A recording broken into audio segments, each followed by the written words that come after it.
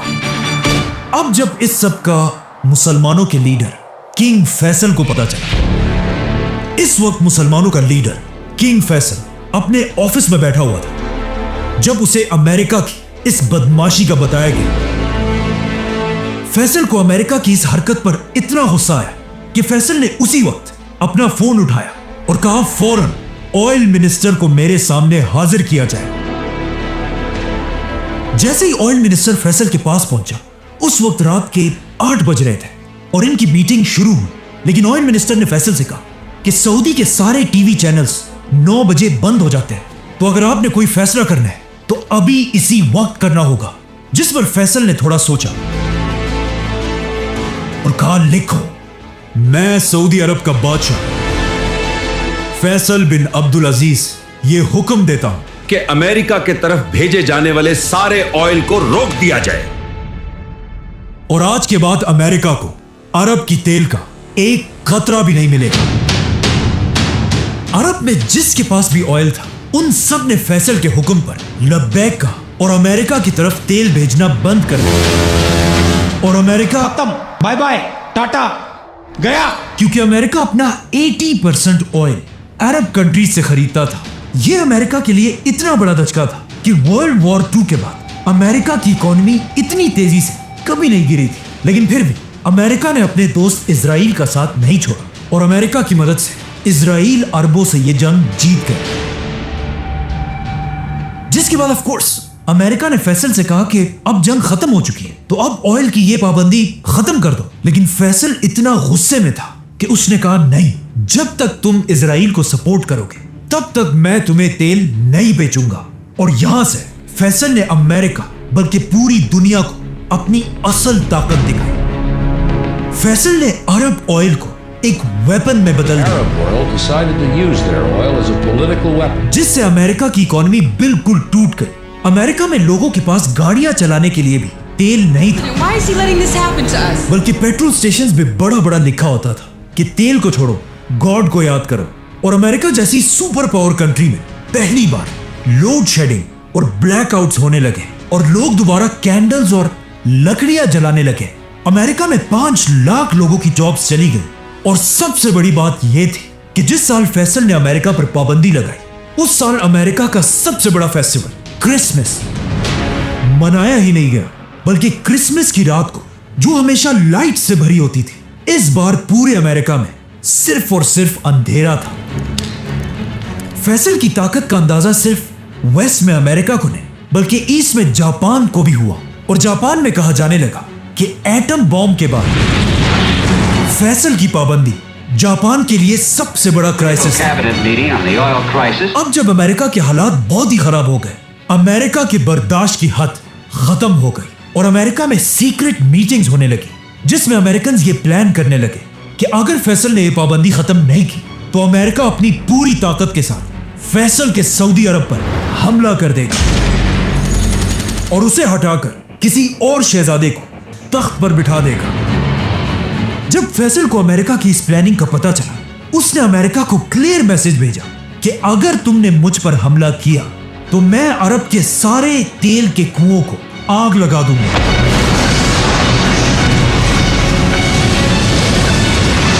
جس سے تمہارا امریکہ تباہ ہو جائے گا. یہ سن کر امریکہ نے فیصل سے کہا کہ اگر تم ایسا کرو گے تو تمہارا کیا ہوگا.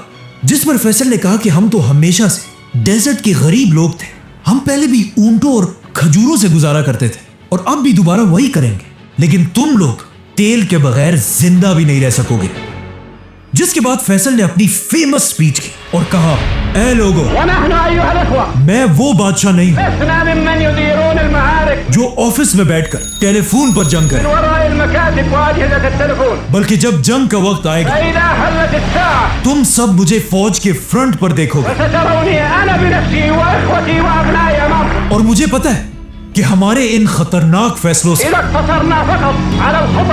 ویسٹ اور ایسٹ سب ہم پر غصہ ہے، اتفقوا على هضم حقوق العرب. لیکن مجھے اس سب کی کوئی پرواہ نہیں. نحن لسنا ممن يطلب الإعانات والحروب. فلسطین کی آزادی کے لیے لن نقبل بتقسيم فلسطين ہم ہر حد تک جائیں گے على أن يخلصوا وطنهم السليم. اگر پوری عرب دنیا مل کر ولو أجمع العرب جميعا اسرائیل کو ایکسپٹ کر لے بوجود إسرائيل تب بھی میں اکیلا اسرائیل کو کبھی نہیں مانوں گا. فلن ندخل معهم في هذا الاتفاق.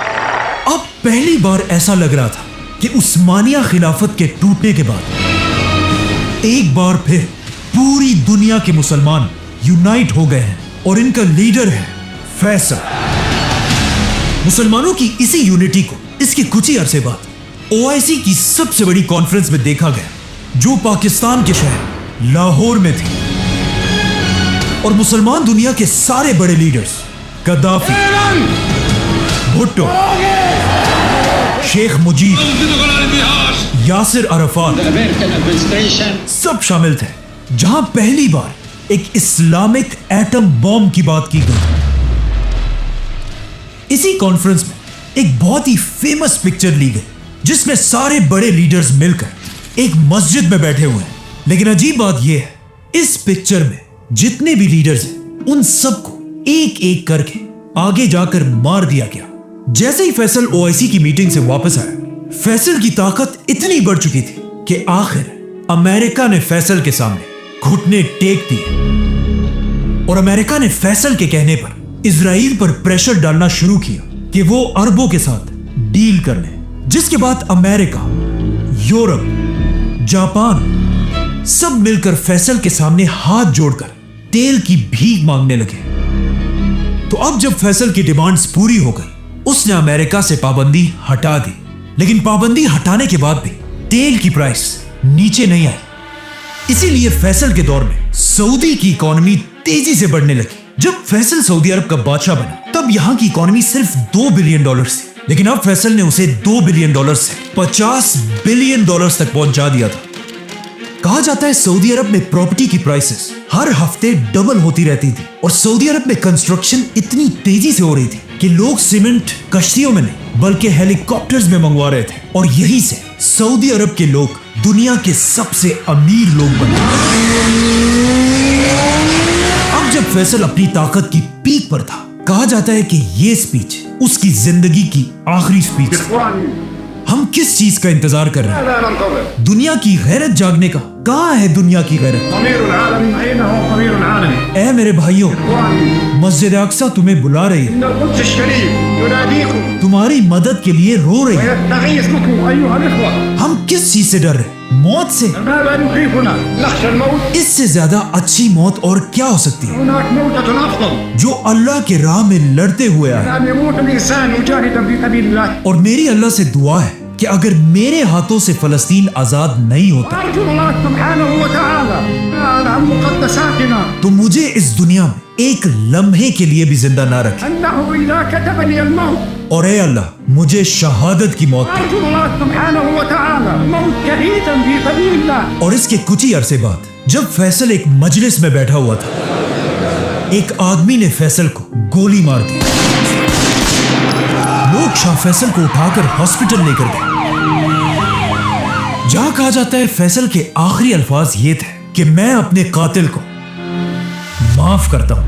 فیصل کی شہادت کی خبر پوری دنیا میں آگ کی طرح پھیلی اور ہر طرف لوگ رونے لگے، اور دنیا کے سارے لیڈرز فیصل کے جنازے کے لیے سعودی عرب پہنچے، جس کے بعد بادشاہ فیصل کی نماز جنازہ پڑھائی گئی. جب فیصل کو دفنانے کے لیے لے جایا جا رہا تھا، لوگ اس کی گاڑی کو گھیر کر چیخ چیخ کر رو رہے تھے، اور یہ سارا کچھ اسی ٹی وی چینل پر دکھایا جا رہا تھا جسے فیصل نے شروع کیا تھا. اور اینکر رو رو کر کہہ رہا تھا کہ آج پوری امت مسلمہ کا باپ مر چکا ہے، اور اس طرح بادشاہ فیصل کو دفنا دیا گیا. اب جس آدمی نے فیصل کو مارا تھا وہ کوئی اور نہیں بلکہ فیصل کے اپنے بھائی کا بیٹا تھا. اسی لیے جب وہ گن لے کر شاہ فیصل کی طرف جا رہا تھا، کسی نے اسے نہیں روکا کیونکہ وہ خود بھی ایک شہزادہ تھا. اور جیسے ہی فیصل اپنے بھتیجے سے ملنے کے لیے اس کے پاس گیا، فیصل کے بھتیجے نے اس کے سر پر 2 گولیاں ماری اور فیصل کو شہید کر دیا۔ شاہ فیصل کو مارنے کے بعد جب اس کے بھتیجے سے پوچھا گیا کہ تم نے آخر کیوں ایسا کیا، تو اس نے ایک بہت ہی اسٹوپڈ اور عجیب جواب دیا۔ اس شہزادے نے کہا، آج سے 10 سال پہلے میرے ایک بھائی نے فیصل کے بنائے ہوئے ٹی وی اسٹیشن پر حملہ کیا تھا، جس کے بعد پولیس والوں نے میرے بھائی پر فائرنگ کر کے اسے مار دیا تھا، اور مجھے غصہ تب آیا جب فیصل نے میرے بھائی کا بدلہ لینے کے بجائے اس پولیس والے کو معاف کر دیا، اور آج میں نے 10 سال بعد فیصل کو مار کر اپنے اسی بھائی کا بدلہ پورا کر دیا۔ اب کوشچن یہ ہے کہ اس شہزادے کو اپنا بھائی 10 سال بعد کیسے یاد آیا، اور پچھلے 10 سال سے یہ شہزادہ تھا کدھر؟ یہ شہزادہ پچھلے 10 سال سے امریکہ میں ایک عیاشی کی زندگی گزار رہا تھا، اور وہاں کلبز، ڈرگز اور گرل فرینڈز پر اپنے سارے پیسے اڑا رہا تھا۔ بلکہ یہ اتنا عیاش تھا کہ ایک بار امریکہ میں اس شہزادے کو ڈرگز یوز کرنے پر گرفتار بھی کیا گیا تھا۔ مطلب 10 سال تک اس کو اپنے بھائی کے مرنے کی کوئی پرواہ نہیں تھی۔ فیصل پر حملے سے کچھ ہی عرصہ پہلے یہ امریکہ سے واپس سعودی آیا۔ آج دنیا کے بہت سارے لوگ سمجھتے ہیں کہ فیصل کو کسی بدلے کی وجہ سے نہیں، بلکہ امریکہ اور اسرائیل پر پابندی کی وجہ سے مارا گیا تھا، کیونکہ اگر دیکھا جائے فیصل کے مرتے ہی سب سے بڑا فائدہ امریکہ اور اسرائیل کو ہی ہوا تھا، کیونکہ فیصل کی شہادت کے فوراً بعد اسرائیل اور عربوں نے دوستی کا ہاتھ ملایا، اور سارے عرب کنٹریز آہستہ آہستہ اسرائیل کو ایکسپٹ کرنے لگے، اور فیصل کے بعد آج تک کسی بھی سعودی بادشاہ نے دوبارہ امریکہ کے سامنے سر اٹھانے کی ہمت بھی نہیں کی۔ فیصل کی شہادت کے کچھ ہی گھنٹوں بعد سعودی خاندان نے اپنا نیا بادشاہ سلیکٹ کیا، کنگ خالد بن عبدالعزیز، جس نے آتے ہی حکم دیا کہ فیصل پر حملے کرنے والے شہزادے کا سب کے سامنے سر کاٹ دیا جائے۔ لیکن نئے بادشاہ کے آتے مسلمانوں کی تاریخ کا سب سے خطرناک واقعہ پیش آیا، کعبہ پر حملہ۔